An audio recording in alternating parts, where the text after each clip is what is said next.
So welcome students. This is strength of material practical number 9.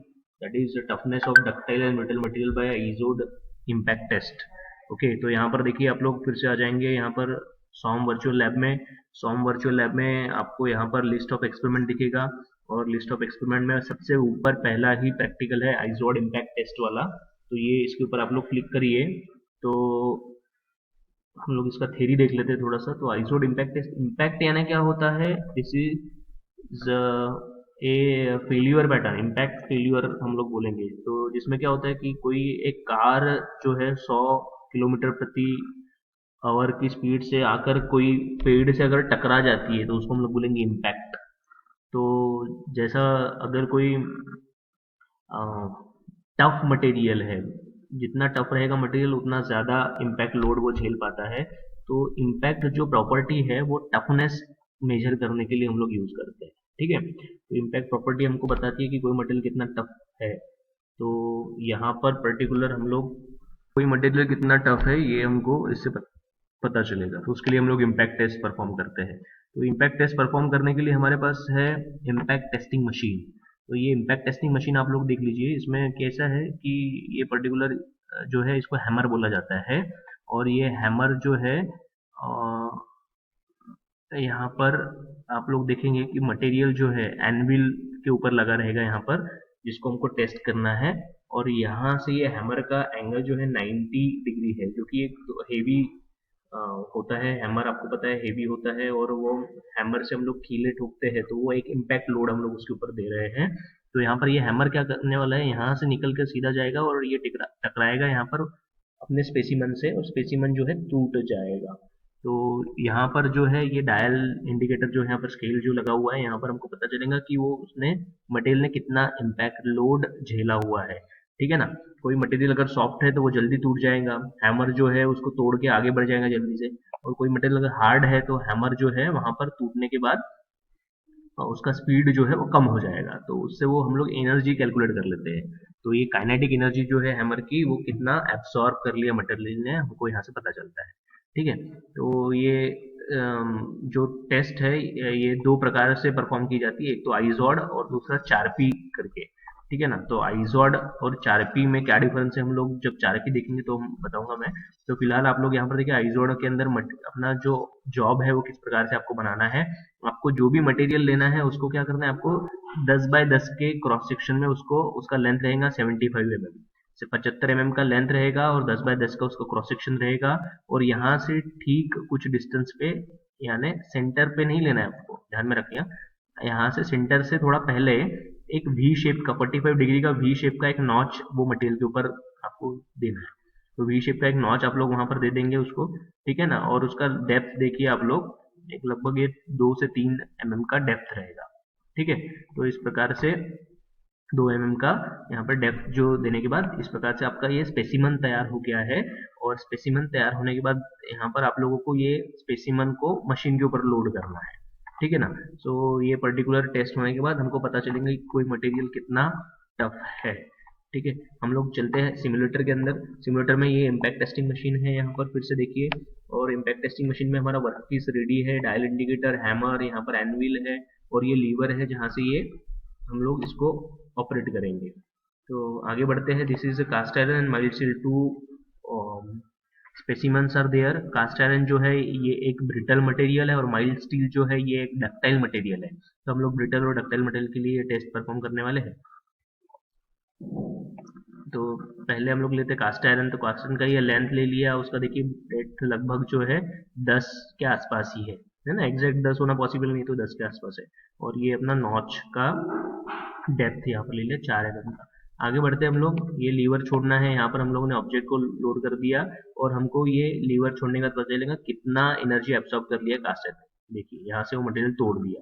Material तोड़ने के बाद पता चला कि भैया 2 जूल जो है एनर्जी इसने एब्सॉर्ब कर लिया है, loss of due to friction. अच्छा, ये फ्रिक्शन की वजह से लॉस हो गया है। और अभी हमको देखेंगे कितना एनर्जी उसने एब्सॉर्ब कर लिया। इस प्रकार से हम लोगों ने एनविल पे वो ऑब्जेक्ट रखा हुआ है और वो हैमर आके यहाँ पर उसको टकराएगा। और ये जो अपना ऑब्जेक्ट है वो यहाँ से, स्पेसिमन जो है यहाँ से वो टूट जाएगा। तो इस प्रकार से वो मटेरियल को हम लोगों को, तो फिर से देखिए यहाँ पर टूट गया। तो यहाँ पर देखिए loss of energy due to transit of hammer, hammer जो उसके ऊपर वर्कपीस को तोड़ने के लिए गया था उसमें 10 जूल का एनर्जी लॉस हुआ है। और जो पर्टिकुलर अपना फ्रिक्शन की वजह से जो एनर्जी लॉस हुआ है वो 2 जूल को 10 में से 2 जूल जो है फ्रिक्शन के लिए हम लोगों ने दे दिया, तो 8 जूल का जो एनर्जी है वो अपने पर्टिकुलर मटेरियल ने, दैट इज कास्ट आयरन ने एब्सॉर्ब किया हुआ है। ओके, तो this is our trial one. Again we have to perform the same trial with the material, so you will get another values. So the values varies every time, क्योंकि हर एक चीज़ same नहीं रहती हर बार, वो change होती जाती है। तो हम लोगों ने एक तीसरा स्पेसिमन लिया है और तीसरे स्पेसिमन को हम लोग फिर से यहाँ पे कट करते जा रहे हैं, तो आपको यहाँ पे और अलग वैल्यू मिलेगा। तो ये वैल्यूज जो आपको मिल रही हैं, ये आप लोगों को सभी वैल्यूज जो है लिखना है, उससे हम लोग average energy of failure specimen, तो ये 6.33 जूल एनर्जी जो है उसने एब्सॉर्ब कर लिया, एवरेज तीनों टेस्ट का हम लोगों ने एवरेज यहाँ पर निकाल लिया है। ठीक है ना, इस प्रकार से हम लोगों ने ये परफॉर्म किया कास्ट आयरन के ऊपर। आप लोगों को इसी को परफॉर्म करना है। फिर से हम लोग जाएंगे लिस्ट ऑफ प्रैक्टिकल में,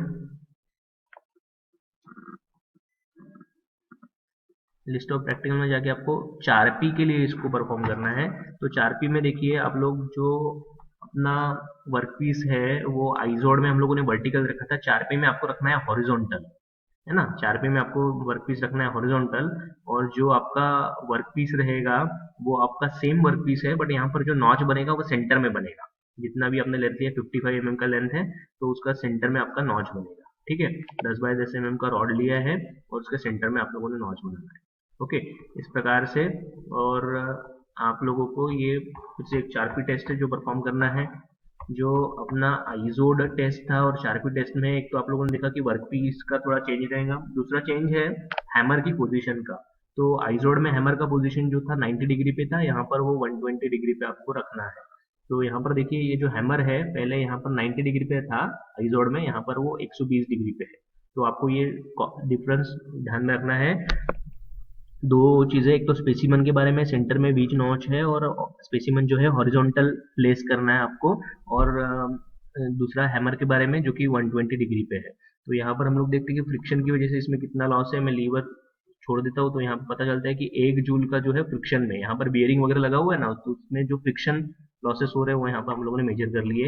ये अपना वर्क पीस है, उसका ये डायमेंशन है, और डायमेंशन के साथ हम लोग इसको फिर से, अभी देखिए मैंने पिछला जो है कास्ट आयरन पे किया था, अभी हम लोग थोड़ा डक्टाइल मटेरियल लेकर देखते हैं। आपको दोनों के ऊपर परफॉर्म करना है सेम तरीके से, ठीक है ना। उसको वैल्यू देखना है आपको। ये वर्कपीस हम लोगों ने यहाँ पे रख दिया है और ये हमारा ये प्लेस कर दिया वर्कपीस।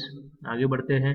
ये यहाँ पर आपको व्यू दिखा रहा है और यहाँ पे मैं लीवर छोड़ दे रहा हूँ, तो ये मटेरियल टूट गया। मटेरियल टूटने के बाद यहाँ पर अपनी वैल्यू आएंगी। देखो मटेरियल इस प्रकार से टूटा हुआ है, ठीक है ना। अगर ब्रिटल मटेरियल है, ठीक है, तो ब्रिटल मटेरियल के दो टुकड़े हो जाते हैं, और जो डक्टाइल मटेरियल है वो चांसेस है कि वो टूट कर थोड़ा सा एक दूसरे के साथ चिपके रहेंगे, पूरा नहीं टूटेगा, है ना। हम लोगों ने जो कि माइल्ड स्टील लिया था, तो वो जो ब्रिटल नहीं है डक्टाइल है, तो डक्टाइल होने की वजह से क्या है कि वो दो टुकड़ों में नहीं बटेगा।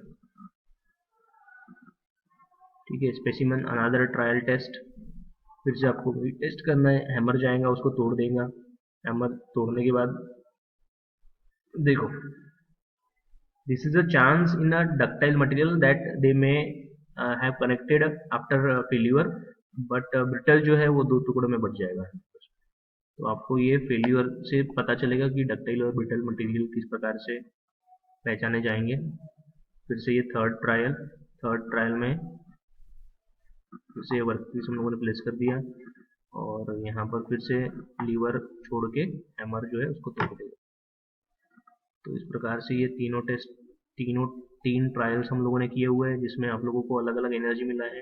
दिस इज देखो 34 जूल का जो एनर्जी इसने एब्सॉर्ब किया हुआ है, और 1 जूल जो है उसमें से हम लोगों ने फ्रिक्शन के लिए माइनस करवा दिया। तो this is the different values of failure.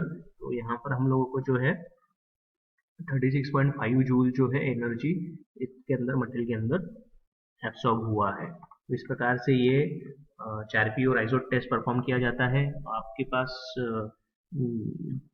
Sample manual upload किए हुए हैं, तो वो आप लोग देखिए, उस सैंपल से लीजिए, आप इसको परफॉर्म कीजिए और उसकी मदद से आप लोग अपना प्रैक्टिकल कंप्लीट करिए। Okay, thank you.